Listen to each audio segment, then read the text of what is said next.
Hello, and welcome to another episode of The Devils in God's Country.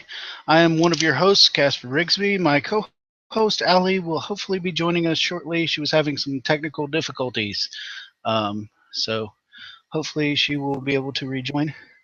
I think there she is. Can you hear me now? Yes. Awesome, we're live. Sorry, had to start. Uh, so, tonight's topic will be we're going to talk a little bit about science denial, and we're going to talk a little bit about creationism being taught in schools, and we're going to talk a little bit about how the Christian Right Hatriots perpetuate this nonsense going on right now. So, since Allie and I both have school-age children in school, um, what's it like for your kids in Texas as far as science goes? Are they getting a decent scientific education? Yeah, they are now. There's actually a charter school here in Texas which focuses on teaching science. It's the Academy of School and Science and something else, mathematics and science. So yeah, my kids get a great education in science now. Before, whenever I had them in regular school, not so much. There actually was a lot of science denial going on and things like that that made me very concerned and nervous about what kind of education my kids were getting. So there was a huge push to kind of get them into that school. Yeah, we have those sort of charter and magnet schools here in Tennessee as well. Really trying to get to push and get my oldest into one. Trying to make him understand he's only in third grade, and I'm trying to get him to understand that the earliest he can get into one of those schools is fifth grade, and their admissions are based on your grades. So I'm like, your grades are important. It starts in third grade. So like when you get grades and tests and report cards, it matters.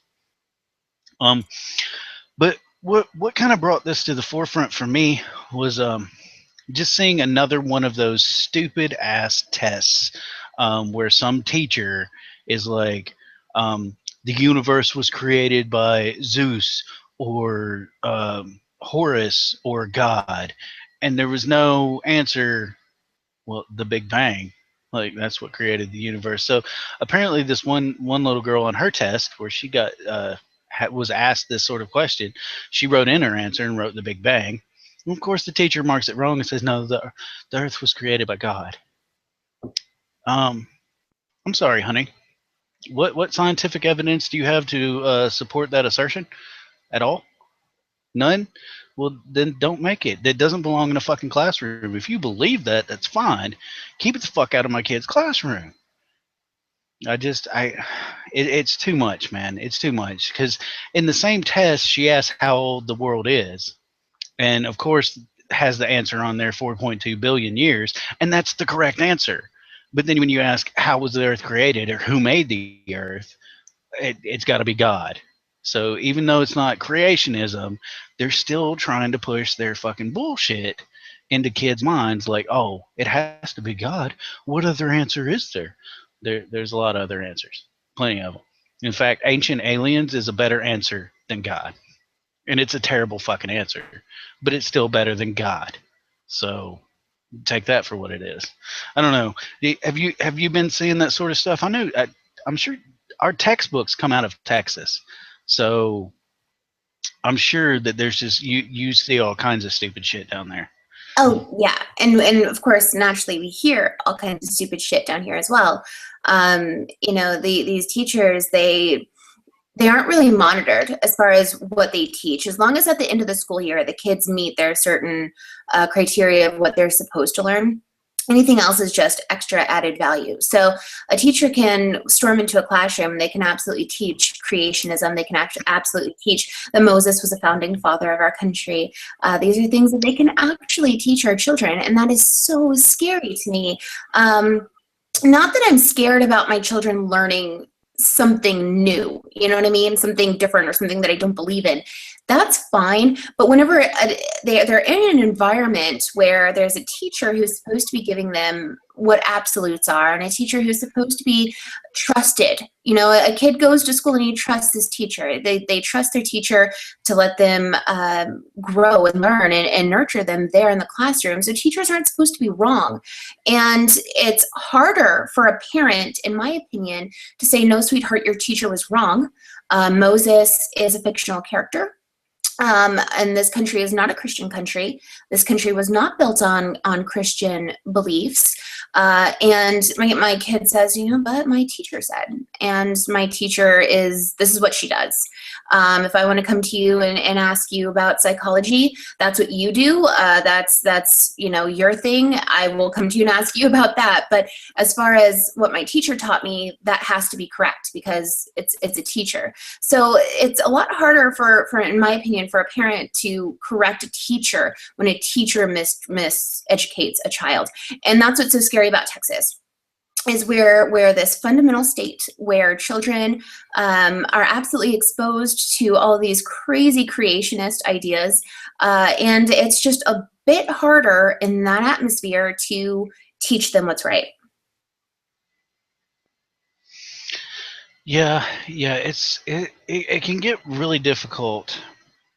See, the big issue for me is I know that every parent wants to dictate what happens with their child, and even me as an atheist who understands my children are not my property, I still want to dictate some things that happen in my child's life. Like I don't want my child subjected to certain fucking things, and I get that. I get that every parent wants that, but the one thing I'm not against my child being subjected to are facts. Like if something is factually fucking true, then you should be subjected to that. And if you want to dispute that, then you need to understand how to dispute it.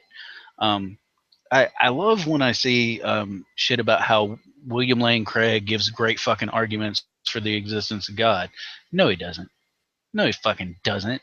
He gives rehashed 19th century shit that was fucking tucked away in a corner somewhere, and he's trying to fucking bring it back. It's really what the Bible is a rehashing of older mythology, and he just rehashes older philosophy and puts a new coat of paint on it and says, "Oh, look at this proof that God exists." That's not really how shit works. But you get a lot of children and a lot of people that aren't educated, that don't have an understanding of things like philosophy and whatnot.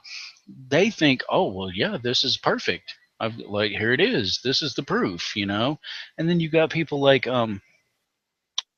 Lennox. I can't think of his first name. He's a mathematician, but he argues on the existence of God based on the fact that the universe itself seems to be made up of mathematics. And of course, I wrote an article on this, and I tried to say, you know, Lennox is of course an amazing mathematician. No one is going to dispute that, but he is not a biologist. He's not a geologist. He doesn't, you know, have any actual authority to say that God exists based on mathematic principle. And above and beyond that, his whole idea that God exists because the universe seems to show mathematics is a bass-backward statement. He puts the cart before the horse because mathematics is just something that human beings came up with to explain the universe that we saw in front of us. So you can't say, oh, the universe is made up of mathematics. No, we made mathematics so we could actually quantify and understand the universe around us. And it's changing all the time because we don't actually understand. You know, the math on everything changes all the time because we don't know as much as we thought we knew. You know, we become more and more able to quantify things more in depth. And you know, it's things like that that if your children aren't exposed to those ideas and they aren't exposed to actual facts, then they're never going to have a decent understanding of the world and the universe around them. They're just not. And that's when we get people voting for shitheads like Donald Trump and Ted Cruz. Like that's what happens when you keep an ignorant population ignorant. You know, Trump just said in his latest speech, he loves the fucking uneducated people. Like, of course you do. That's the people voting for you. Uneducated, ignorant people who don't know any fucking better. And then they go with what sounds good to them.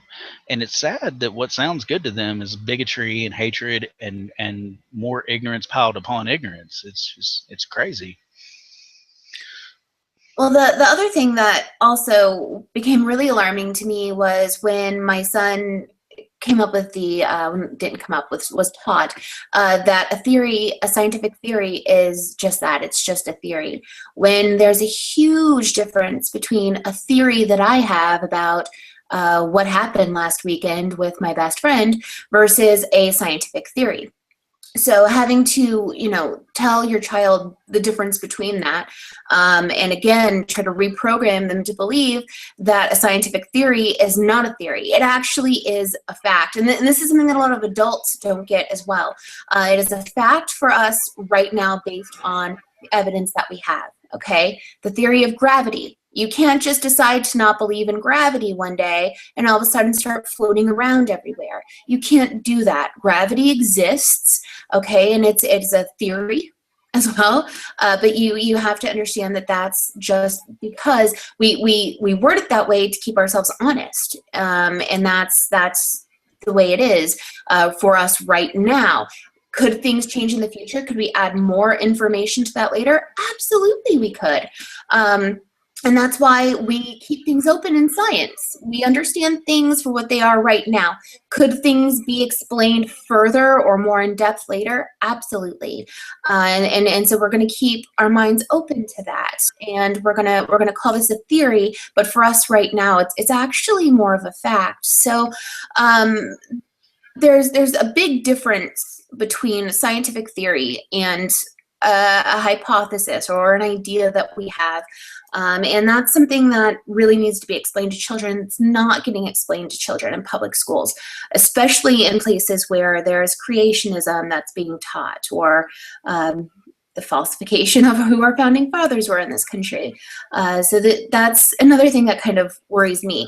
And again, based on that, what you're talking about, Trump loves the uneducated. Absolutely, we're kind of in a place right now where his biggest following is completely uneducated, and I absolutely believe everyone is just aghast at the fact that he didn't put down this KKK guy who endorsed him. I'm not.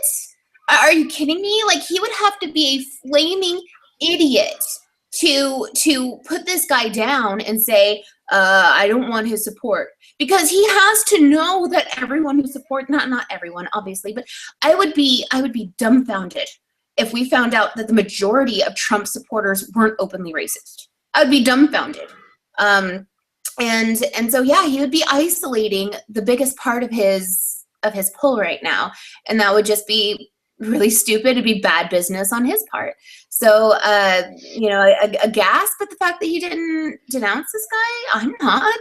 That was good business. We are a steadily declining idiocracy as a documentary society, and it's proving itself all over.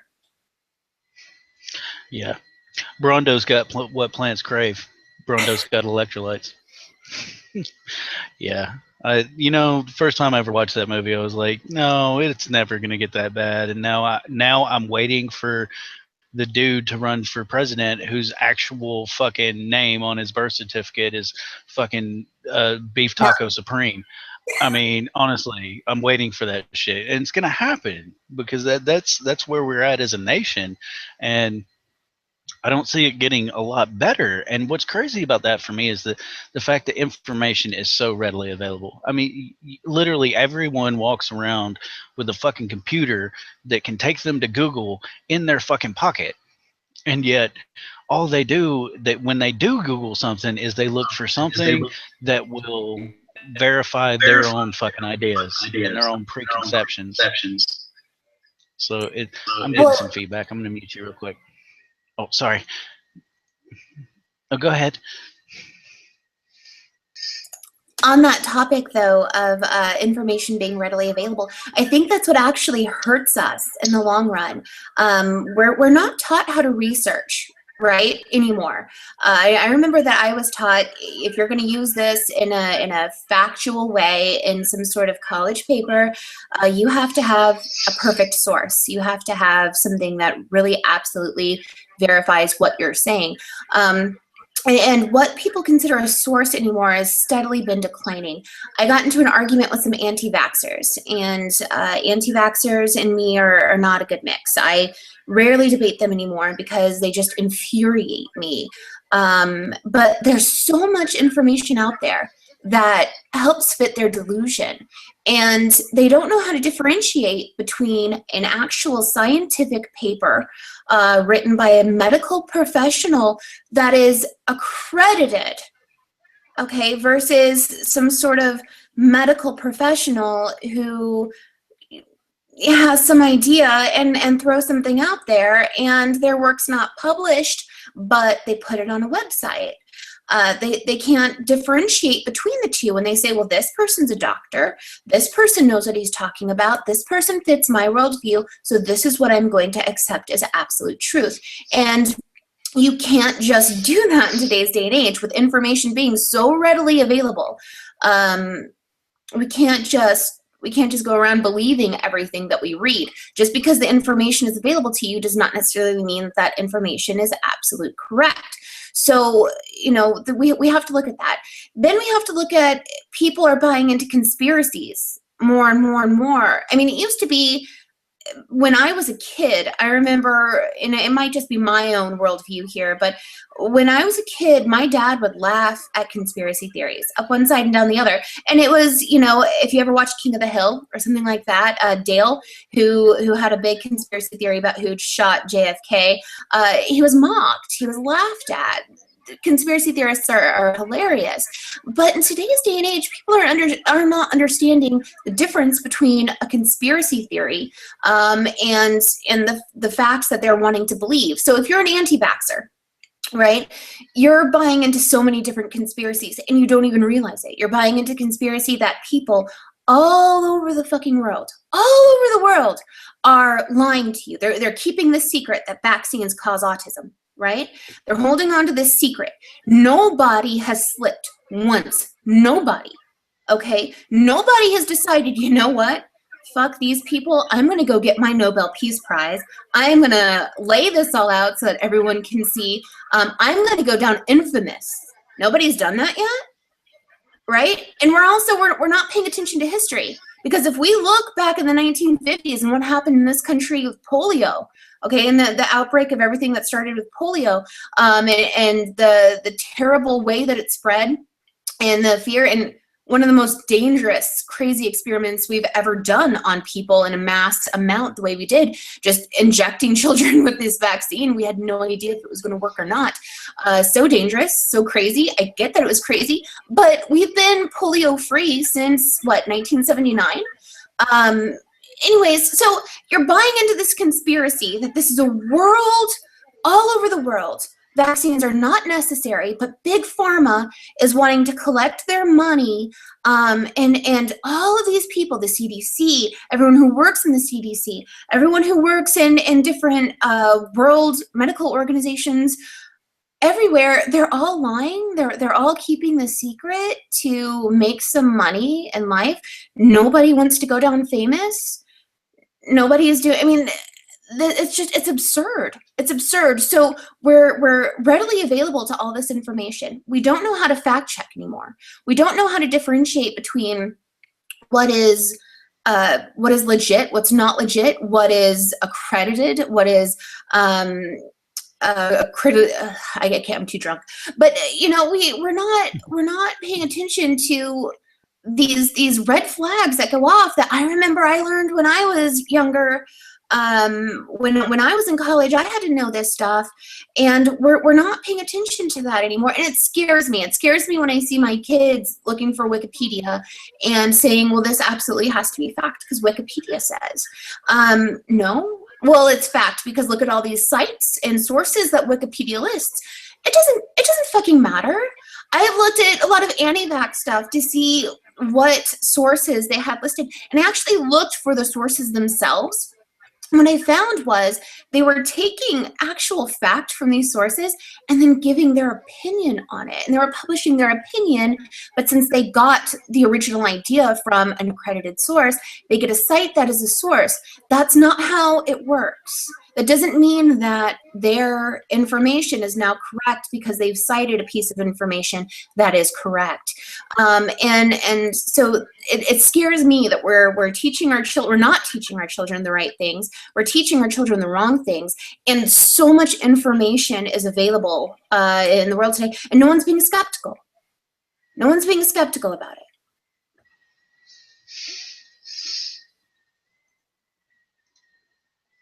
Yeah, it's, you talk about conspiracy theories, and honestly, I'm pretty sure I've watched every single episode of Ancient Aliens that has ever been produced and aired on television. And it amazes me that that show even exists. The fact that that show even exists amazes me, because it's all like crazy conspiracy theory, and every other line on that show is, could it be possible that aliens fucked dogs in the ass 200,000 years ago and that's where humans came from? Maybe.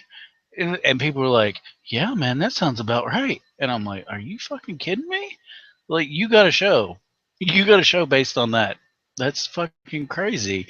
And yet, the hilarious part is every time that they go back to these holy manuscripts, because they talk about like the Bible and the Torah and the Quran and everything in Ancient Aliens all the time, and they go back and they talk about these books, and they put a twist on all this shit from those books, and they're like, they weren't actually talking about God himself. What they were seeing was aliens, but they didn't know how to understand it, so it was actually aliens, and those are the gods that they were talking about, but they didn't know better.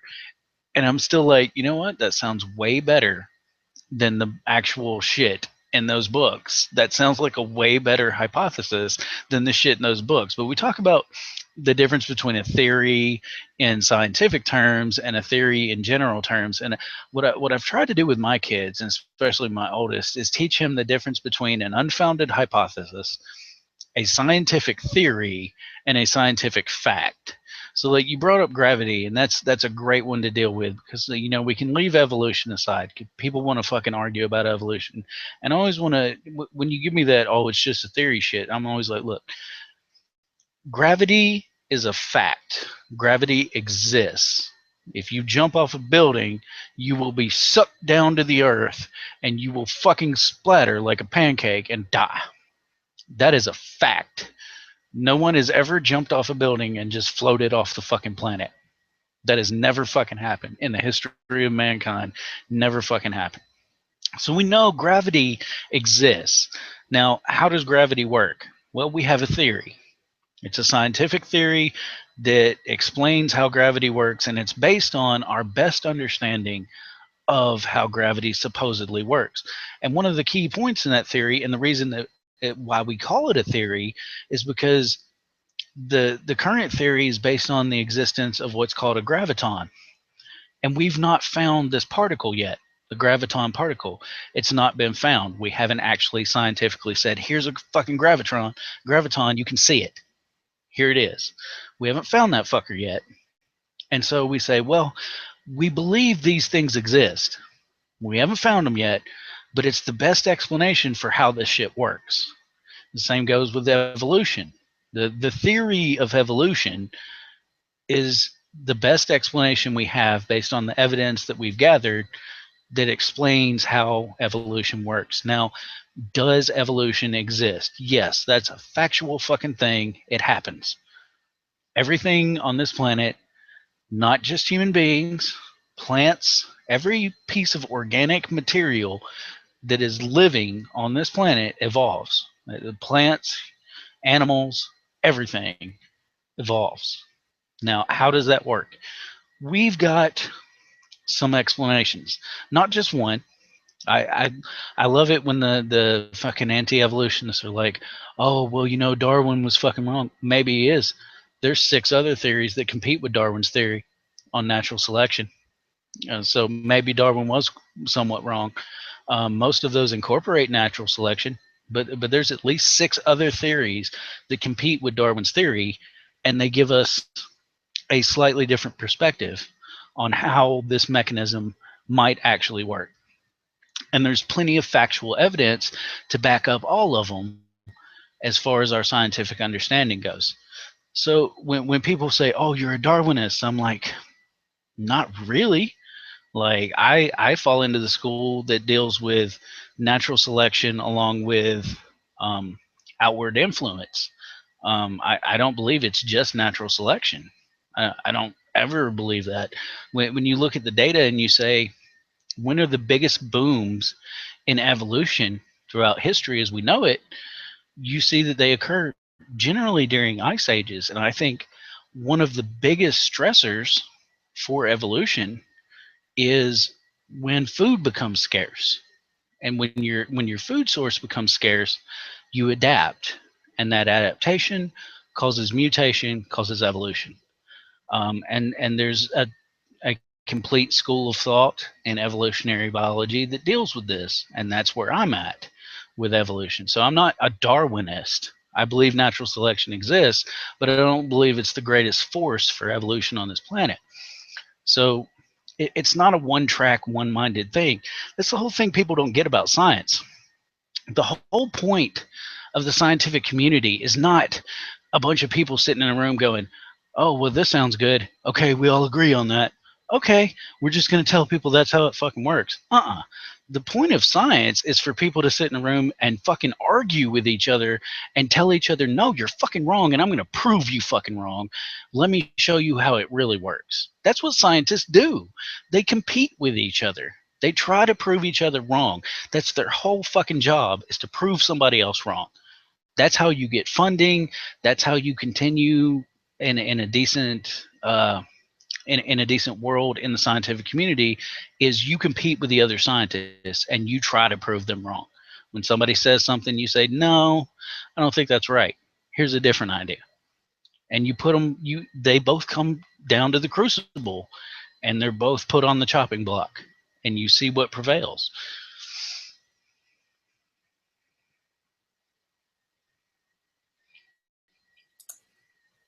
Yeah, and that's something that we're not teaching our kids. We're not teaching our kids the difference between a theory, a fact, and a hypothesis.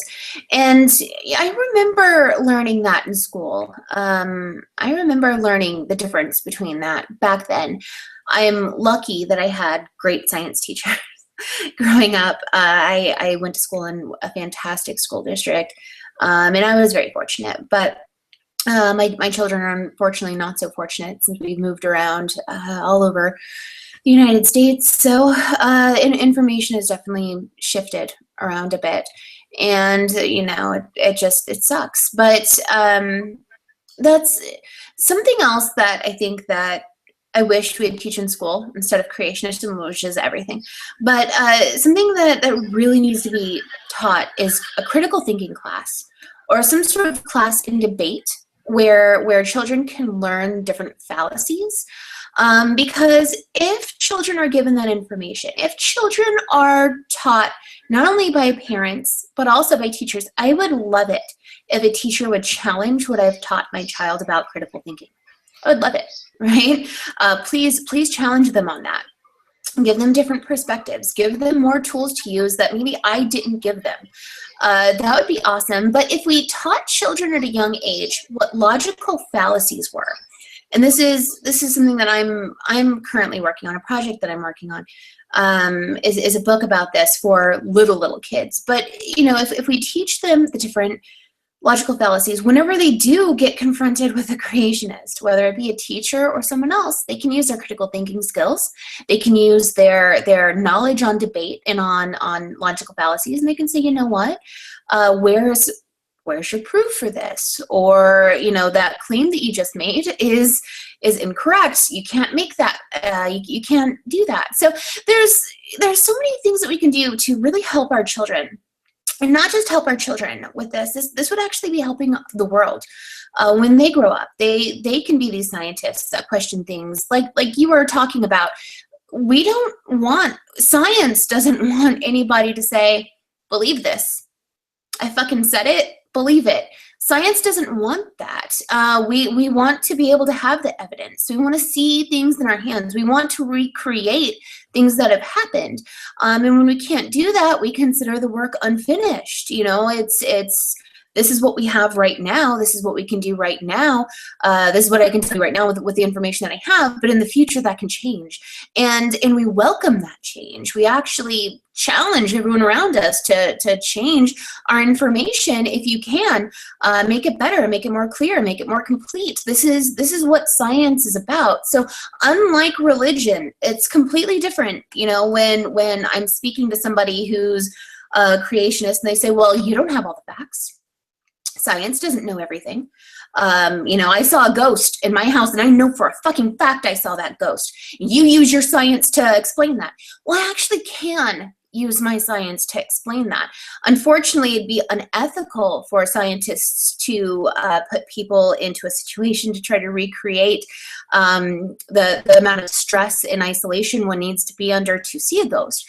But we absolutely can study people and study situations in which they have felt a ghost. There is an awesome article in Psychology Today that I would love to post on our page that speaks about when people are under high amounts of stress and isolation.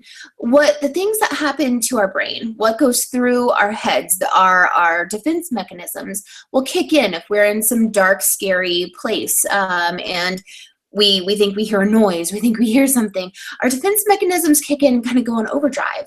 And when that happens, it's very possible that we perceive a presence. It's very possible that, you know, we create some sort of vision, hallucination. These things happen. And we can take people that have seen ghosts and we can ask them under which situation they were under when they saw that ghost. And it's happened to me so many times, especially when I was younger. I was in so much stress when I was younger, and I spent most of my childhood kind of isolated. And in my childhood, I always felt like someone was watching me. I always felt like something was going on. And you know, people, because it's so personal when that happens, they say, well, I know it fucking happened. It happened to me. I trust my brain. I trust what's going on. And your brain is probably the one thing you shouldn't trust. In all honesty, it will absolutely play mad tricks on you. And, you know, we've got a lot of different chemicals going around in there. We put our brains and our minds through so much stress on a daily basis with a ton of things. And it's absolutely possible that it copes. It does what it can to cope.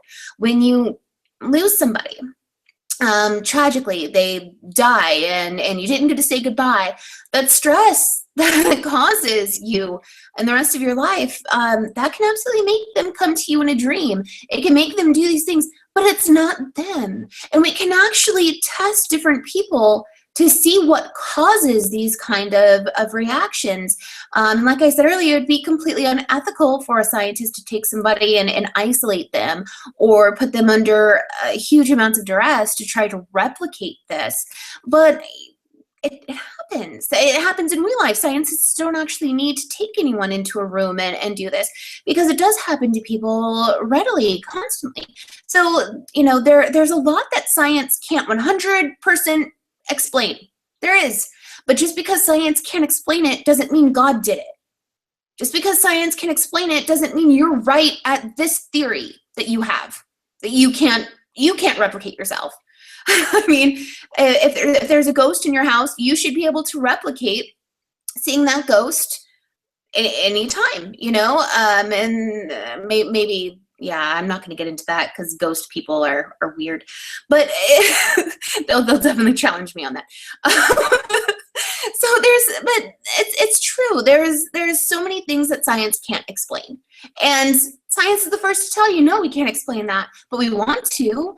And you know, there's ethical rules and guidelines that we need to follow. We can't take a patient and throw them in a room until from birth till they're 13 years old and just see what happens. See what happens under absolute isolation. Let's see what happens. We can't do that. It's unethical. So yes, there are things that science cannot explain.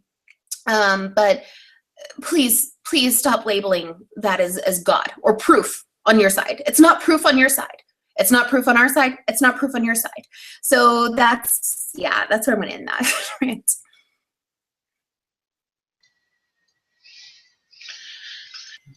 No, one of the other shows that I have liked to watch for quite some time is the Ghost Hunters show, and I really wish that they would hook those folks up with brain scanners while they're doing their ghost hunting shit and see what's going on in their fucking brains while all that is happening, because I think we'd find out some very interesting things with that.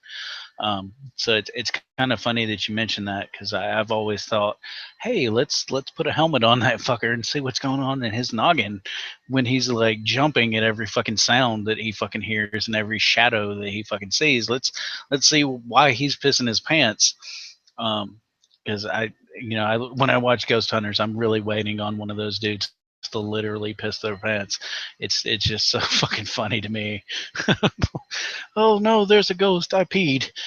It's like, yeah, I'm waiting on it. But no, it's a crazy thing, And when we talk about creationists, I have to mention my very good friend Dan Errol, who's fighting the good fight when it comes to creationism. Going up against Ken Ham and his new Ark Encounter exhibit, which is just fucking insane. Like, let's build a replica of supposedly a book, a boat from the Bible, in a landlocked fucking area in Kentucky, and let people visit it and see what's up. Like, I wish somebody would fucking help me win the lottery, and then I would send Ken Ham 2 of every fucking animal on this goddamn planet. Like, put those in your ark. Put them in there. Let me see how they fit. Come on, motherfucker, do it. You said it's literal fucking truth. I want to see you do it. And I want to see you make penguins live in Kentucky without the aid of fucking any bullshit. Like, make them live on a boat in Kentucky that's fucking landlocked without any environmental controls that give them the appropriate environment for them to actually live and thrive. Like, make that happen, and they have to live for a fucking year without eating each other. I would love to do that to him. I wish I had the money to. If I had Donald Trump's money, I wouldn't be running for president right now. I would be sending Ken Ham animals. That's what I would be doing with my fucking billions of fucking dollars. And yeah, I know a lot of people are like, well, that's kind of stupid waste of money. But no, just to prove a fucking point. I wouldn't even have to send him all the fucking animals. All I'd have to do is send him insects. Here's 2 of every fucking insect. Have fun with that, motherfucker. I'm not even giving you mammals. Here's the insects.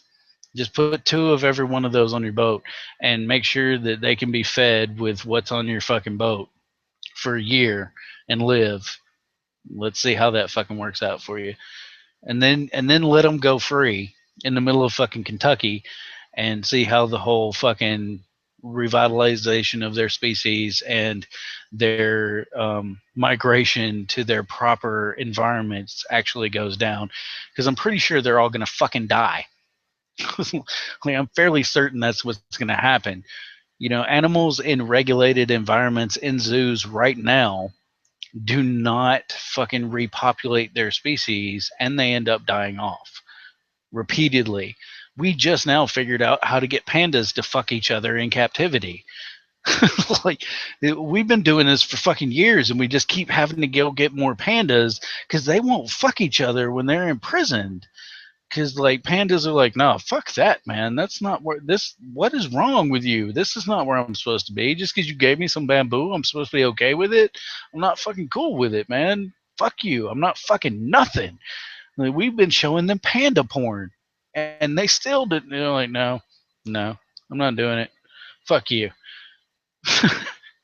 Like, it's crazy. It's crazy to even think about, man. But yeah, creationists are on a whole nother level. Ray Comfort, Ken Ham, all these people. It's just like, I don't even get it. I know my buddy Dan. He's just like, man, fucking Bill Nye should have never debated Ken Ham. And I'm like, I realized that it got some money for his organization and whatever. He was going to get money any fucking way. He's a con artist. That's what he fucking does. At least there was another voice to fucking challenge him there. At least there were some people in the audience who might have been fence setters that were going, well, fuck. All this dude says I got a book. I get you. Yeah, you got a book, but that's not a fucking argument. I've got all kinds of books, man. I've got fucking bookshelves full of fucking books. Like, I've got fucking Stephen King's 11/26/63 on my fucking bookshelf right now. And I'm not going to tell you that that's how the fucking Kennedy assassination went down because Stephen King wrote a fucking book about it. Like, that doesn't mean anything. What the fuck does that mean? It's a great fucking book, but it's fiction. The Bible is fucking fiction. It's the same fucking thing. So I don't know. I find it to be insane. Just every bit of it. Creationism, especially. Why should we teach that in school? Are you going to teach the Hindu fucking idea of creationism as well? Are you going to teach the Muslim idea of creationism? No, you just want the Christian version of creationism taught? That's weird. And at the same time, in order to believe in the Christian version of creationism, you actually have to believe the Bible. You can't be a non-Christian. There's no atheist on the planet that goes, oh, no, creationism. You know what I mean? Like, there's no atheists out there like, no, man, I don't know. 4.2 billion years, I don't buy it, man. It's only a couple thousand years old, and there's something out there that created all this. There's no atheist that does that. You literally have to believe in the Bible first. In fact, it says that on the Answers in Genesis website, Ken Ham's fucking pet project. First, believe what the Bible says, and then accept any evidence that fucking supports that idea and reject any evidence that is against it. This is literally what it says on their website. I challenge you to go to Answers in Genesis and just read what they tell people. First, accept the Bible, and then accept or reject anything that either agrees or disagrees with that. That's their fucking main premise. But Ken Ham's going to tell you, no, we all have the same evidence. We just look at it differently. Well, if I have to accept the Bible as truth in order to believe your hypothesis, then your fucking hypothesis is bullshit. I can still be a Christian and accept the hypothesis of evolution. I can accept the theory of evolution. I can accept the fact of evolution and still be a Christian. And those two don't really conflict. They do, but they don't because people are allowed to interpret the way they want to. We're not even going to get into that. But you can still be a Christian and say, yes, evolution is true. You cannot be a non-Christian and say creationism is true. And that's why it shouldn't be taught in schools. You have to first believe the Bible. That's why it doesn't belong in schools. That's the argument. And I hear a lot of people, especially in the atheist communities, that get frustrated with atheists that want to bash religion or have a different opinion that they want to voice against creationism. And they say creationists are so lost and they're so long gone, and there's absolutely no point. There's no point in doing this. It's a complete waste of time. Bill Nye wasted his time.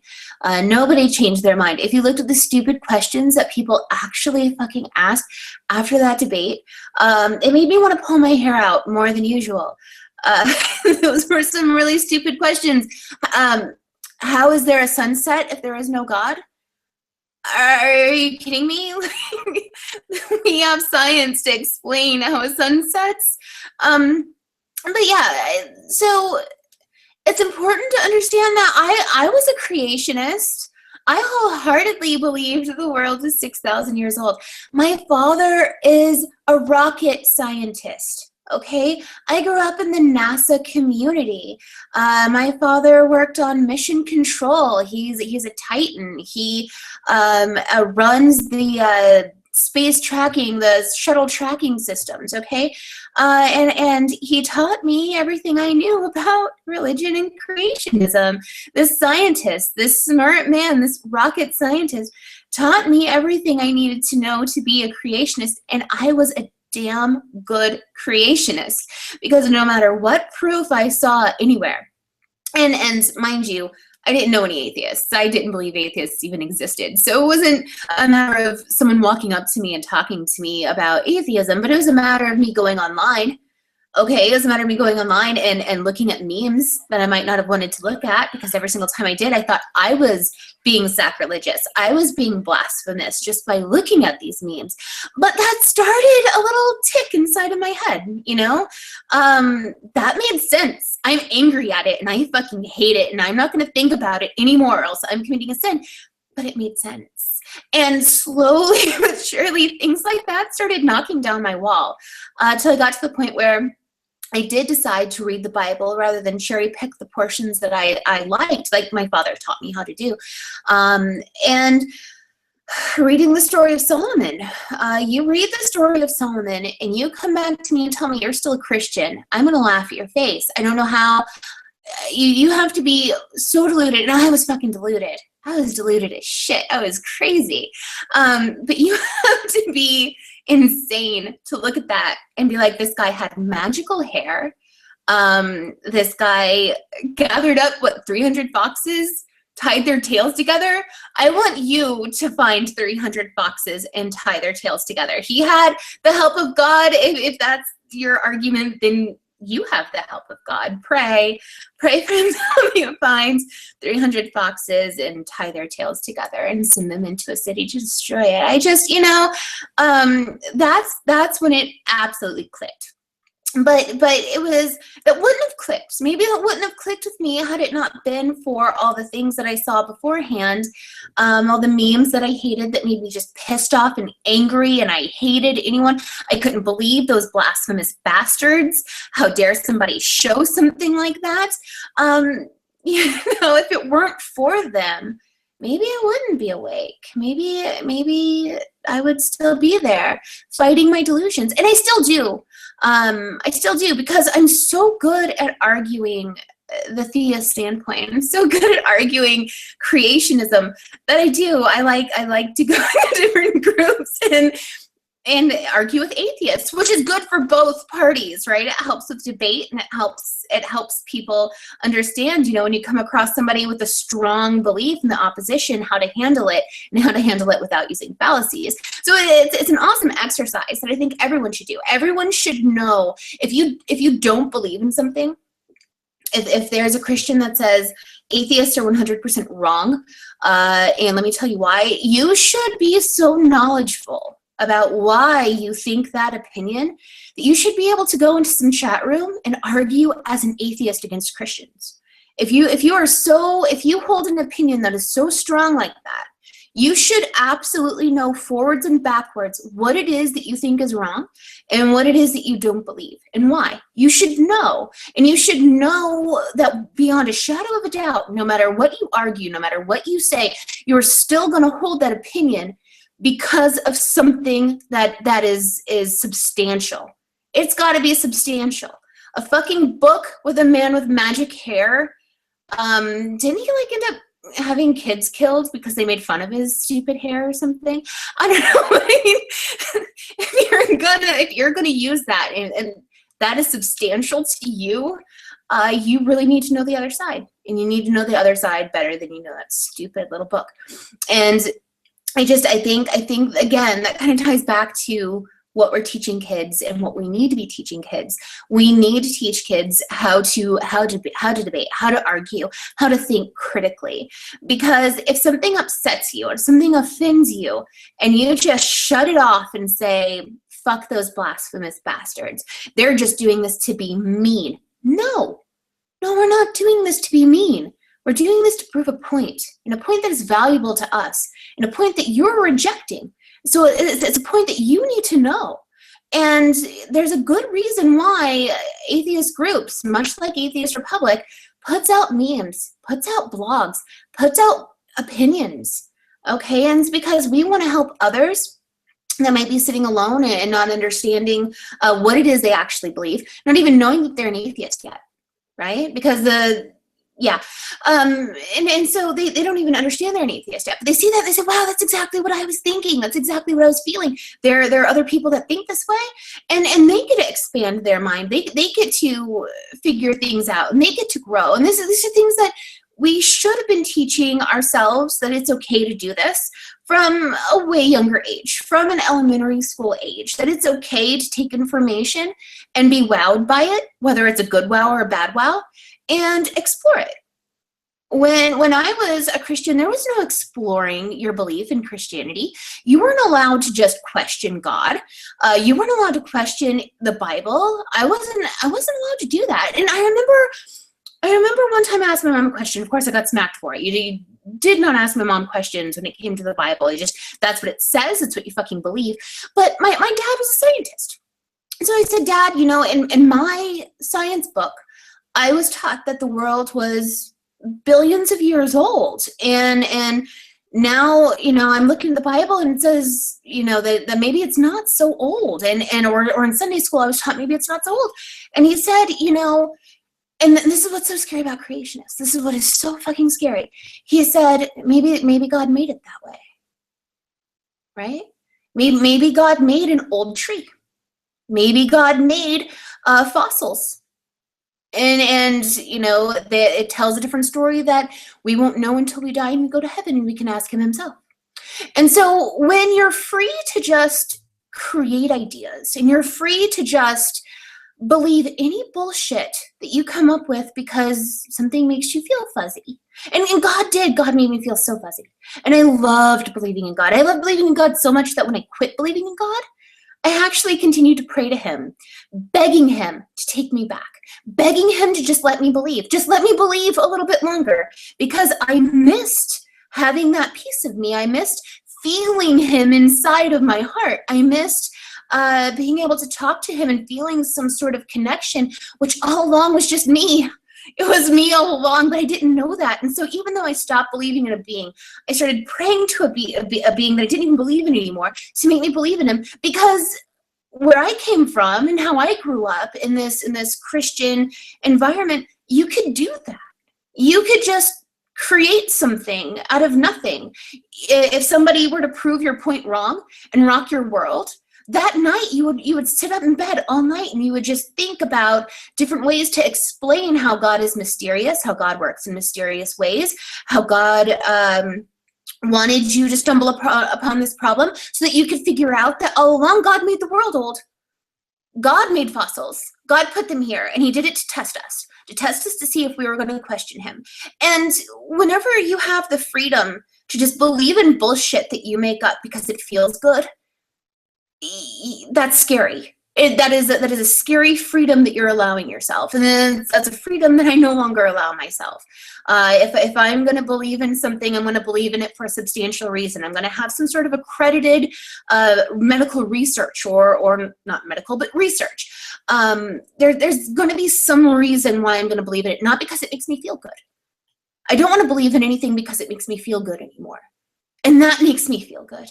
And so, I really wish that we could kick creationism right out of our classrooms, right out of our teaching spectrum. That is something that I think really works for children, to be free to explore ideas, different ideas, and learn to think critically rather than have shit just shoved down their throat from the time they're at home, from the time they go to school, just creationism, and then homeschooling. We haven't even broached the topic of homeschooling. And I'm not talking about, parents who keep their kids home because it works better for them. I'm talking about parents that keep their kids home from day one because they want to teach them that science is evil. Parents that keep their kids home because they want to shield them from what society is really like. They don't want their kids going to school and meeting an atheist. They don't want their kids going to school and meeting a Muslim. They don't want their kids going to school and meeting anybody that's going to teach them anything that might be even remotely different from what they believe.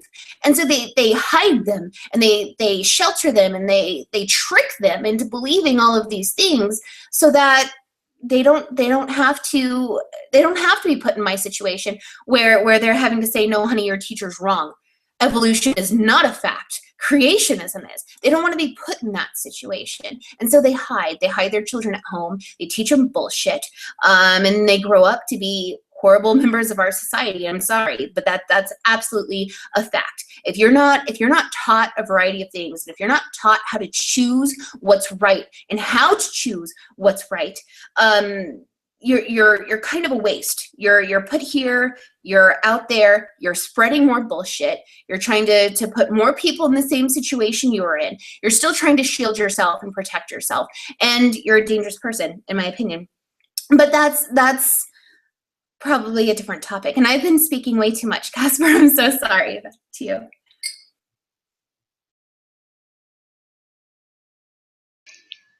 No, it's weird and a little different for me because I grew up. My grandfather is a preacher for the Church of Christ, and what came about with me when this argument came up over evolution and fossils and that sort of thing was his argument was not that God put that shit here to test us, but that the devil put that shit here to trick us. And it was at that point that I said, wait a minute. Why? Like, why? What? Like, seriously, the devil went around on Earth and dug up fucking dirt and fucking planted bones from imaginary animals that never actually existed just to trick us into not believing in God? That happened. And it was at that point I was just like, I have to do more research. I have to actually understand this. And from there, I went into Catholicism. And when I started studying Catholicism, I found that the Catholic Bible actually contains books that the Protestant Bible doesn't. And so it was weird for me when I approached my grandfather with the story of Bel and the Dragon from the book of Daniel that is in the Catholic Bible, and yet it's not in the Protestant Bible. And I approached him with this story, and I said, here's Daniel. He's one of your fucking patron saints who supposedly fucking survived a lion's den and was not eaten by lions, even though he was thrown in with a bunch of lions. And what took place, what transpired to cause that? And when I looked at it, there's a very good reason that the story of Bel and the Dragon is left out of the Protestant Bible, but it's still there in the Catholic Bible. And the weird reason is that Protestants did not want an argument against their God, because in that story, in the story of Bel and the Dragon, Daniel actually proves to the king at the time in the city where he's at that the gods that the king is worshiping are false. They're not real. And he proves this through deductive reasoning. He goes in and he pours a bunch of sand on the floor, and he says, okay, your God supposedly eats this food that you leave for him. So what actually happens? And he pours this sand on the floor, and then they come into the temple the next day, and the temple is locked down overnight. Nobody can enter the temple overnight. And yet, when he comes in the temple in the next morning after pouring the sand in the floor, which nobody knew about but him and the king, Daniel looks at the floor and says, look, there's human footprints. And he follows the footprints and he finds a secret fucking passage that these goddamn priests for this fucking gods have been coming into this temple and fucking taking the food while everybody's asleep to feed their own fucking families. And God's like, haha, or Daniel's like, haha, look, I proved your God wrong. Here's your fucking temple priests and your priestesses that are coming in here and taking the food while you're asleep, and they're keeping it from their for this themselves and feeding their own families off the fruits of your labor. And so Daniel actually proves that these gods the king is worshiping are false. He proves it through deductive reasoning. And that's why Daniel ends up in the fucking lion's den to begin with. So many Christians look at Daniel in the lion's den and they're saying, oh, well, Daniel believed in God and he got thrown into the lion's den and he lived. You're missing half the fucking story.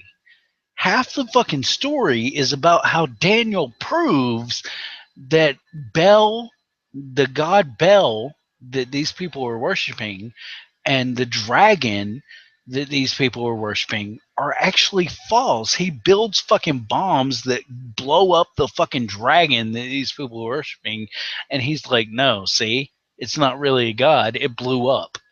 It's some bullshit. And he proves their god's fucking false. Through deductive reasoning, he says, no, this God can't exist. And he proves it. He proves it through scientific deductive reasoning. He's like the Sherlock goddamn Holmes of the fucking Bible. And yet this story is not taught to so many fucking Christians out there. They never hear this fucking story. And then when I tell them, look, your God is false, the God of the Bible does not exist, and I can prove it, and they tell me, oh, no, you can't. No, you fucking can't. And I'm saying, yes, you can. Yes, I fucking can. I can prove it over and over, time and time again, because your God supposedly does all these things. And when I can show you that these things never actually happened, the Exodus of Moses from Egypt, that never fucking happened. The Great Flood of the entire fucking planet, that never happened. Your God supposedly did those things. So now, if I can show you that your God didn't actually do those things, that those things actually never fucking happened, yes, I can prove that your God, the one you believe in from the Bible, he doesn't exist. And I'm using your own fucking biblical fucking patron saint, the same fucking method he used, I can use against you and say, no, this never happened. Your God is false. And they don't want to fucking listen. They don't want to hear that. It eats them up so much, so much. I actually wrote a book. It's a very short book. It's a very cheap ass fucking book on fucking Kindle. It's 99 cents. If you ain't got $1 to spare, I don't know what the fuck's wrong with your life. Maybe you're homeless, and I get you. You might be homeless, so I get you for not reading this book. But please, if you have $1 that you can spend on a book, spend it on the engineer's argument. It's a philosophical argument against intelligent design, and in that book, I explain what philosophy is, how philosophy works, and how you can use philosophy to disprove the existence of a creator God for the universe. I challenge William Lane Craig to read my fucking book and prove me wrong. Prove me wrong. Your God supposedly made the earth in order to house human life, and I challenge you to prove me wrong based on the hypothesis I put forward in that book. under philosophical terms. You are a philosophical and theological major. Please, you have a PhD in these fucking fields. Prove me wrong. Prove me wrong and show that your God exists. Put your intelligence and your supposed knowledge up against mine and prove that your God exists. Because time and time again, when it comes down to intelligent design, when it comes down to creationism, you have to pick a God. So you pick your God, and I will prove that your God doesn't exist. That's the difference between atheism and the theistic standpoint. Prove me wrong. I'm not even asking you to prove your God exists. Just prove that I'm wrong when I counter argument what you put forward. If William Lane Craig wants to put forth 19th century shit that's been debunked for years and years on hand, then let me revive 19th century dysteleology and prove you wrong. And you counter me. Prove me wrong. We didn't really get to come back around and touch on how the Christian right is supporting this bullshit, and I guess we could touch on like the idea that Ted Cruz has been appointed as a scientific advisor for the scientific community. Are you fucking kidding me? Ted Cruz, who doesn't believe that climate change is a real fucking thing, that guy has been appointed over the scientific community. But you know, I want to offer anyone the ability to challenge me. If you don't agree with me, challenge me on any fucking topic. We'll do it live in debate forum. We'll do it under your fucking rules. Whatever you want to fucking do, we'll do it. It's all good. I've already challenged one pastor who has blatantly fucking ignored me for a month, who said he can prove that the Bible is factual fucking truth. And I said, no, you can't. Do it on fucking video. Do it in front of a live fucking audience. Prove me wrong. I fucking challenge you. Anyone out there who wants to challenge anything I say, please, please, fucking try me. Try me. I dare you. I double fucking dog dare you. I'm gonna give the last word to Allie. Allie's been kicking ass tonight, and I'm gonna give her the last word. So over to you, Allie.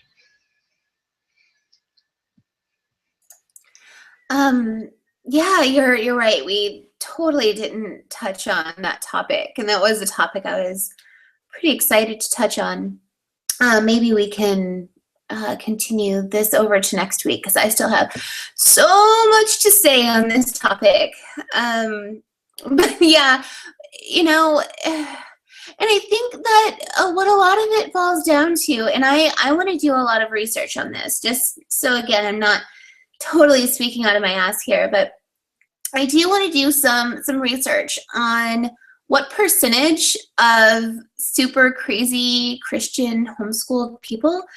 I wonder if I can figure out how many of them vote, and if they vote, what they vote. I don't know. I'm gonna see if I can do some research. I'd be really curious to see, because we've got these crazy. Oh no, I'm not gonna get. Okay, last word. So we will find a way to wrap this stuff up next week. I think we should continue this on. I don't know. Maybe just a little bit. So I won't say anything else, because there's some things that I want to research and have some facts for next week. You can close it up, Casper.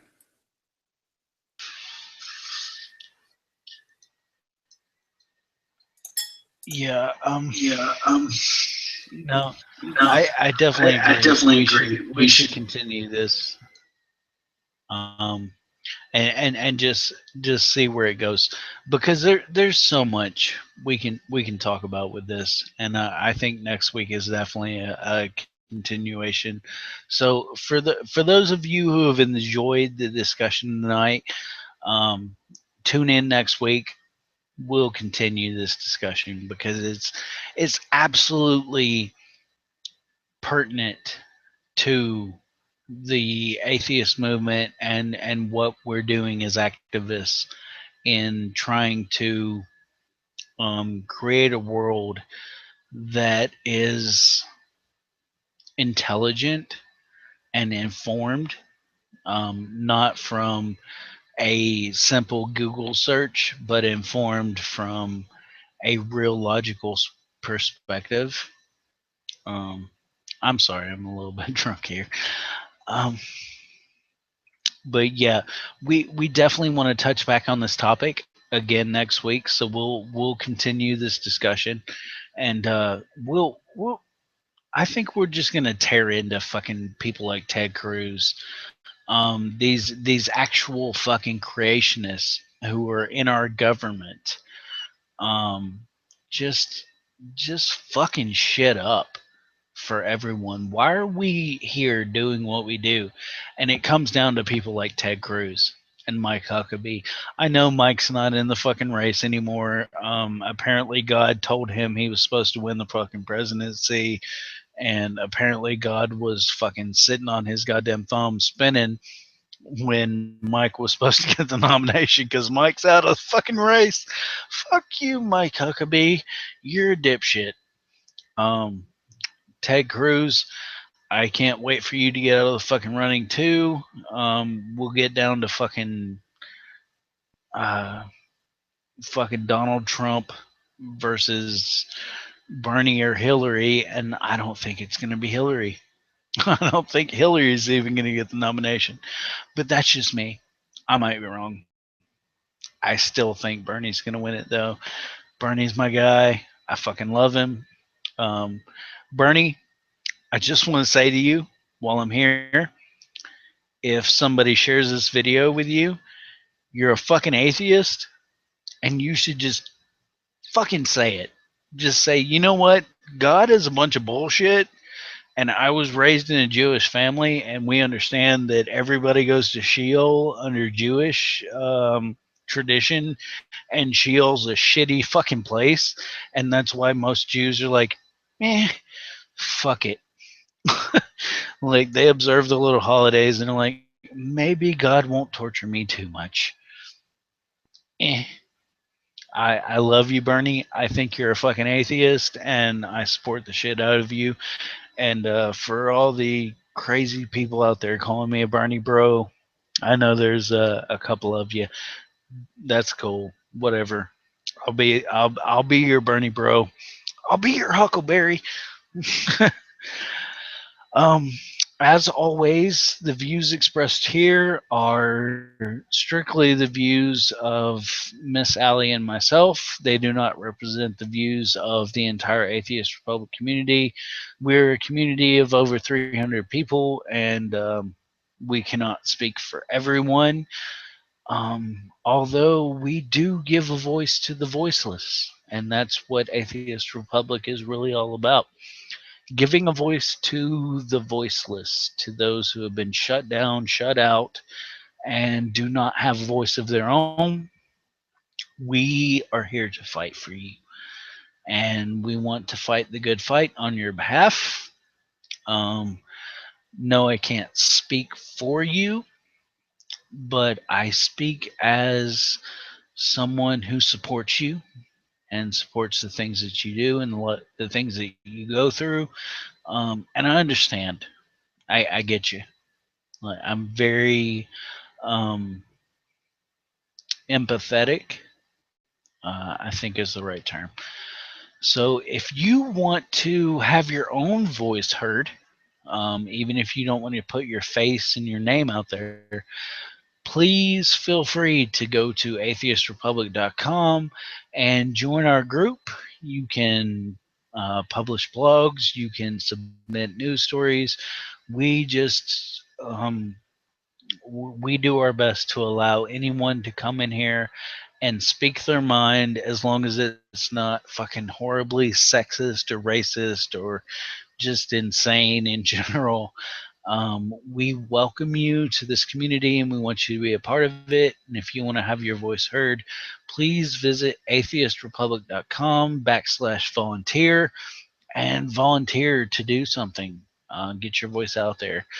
If you have a little bit of monetary offering that you can give to us, we would appreciate that too. Everything we do here and on the website is not free. Um, it does cost money. Unfortunately, that's just the fucking crux of being a human being. And we need money to do what we do. So if you got a little bit to give, we would fucking love to have it. If not, we totally understand. We're not going to be like the fucking churches that are suing people over not giving your 10%. Um, if you ain't got 10% or even 1% to give, we don't give a fuck. Just do what you can. Offer your time, offer your patronage. We love having you involved with this community. This has been another episode of The Devils in God's Country, and I want to, before we leave, give a quick shout out to the band King of Tyrus, who has been offering us a song to use for our intro and outro in our podcasts, which is just awesome. And next week, I will try to get everything set up to where we can actually have that intro and outro here on the show live, um, which will be very great for those of you who actually watch the show live.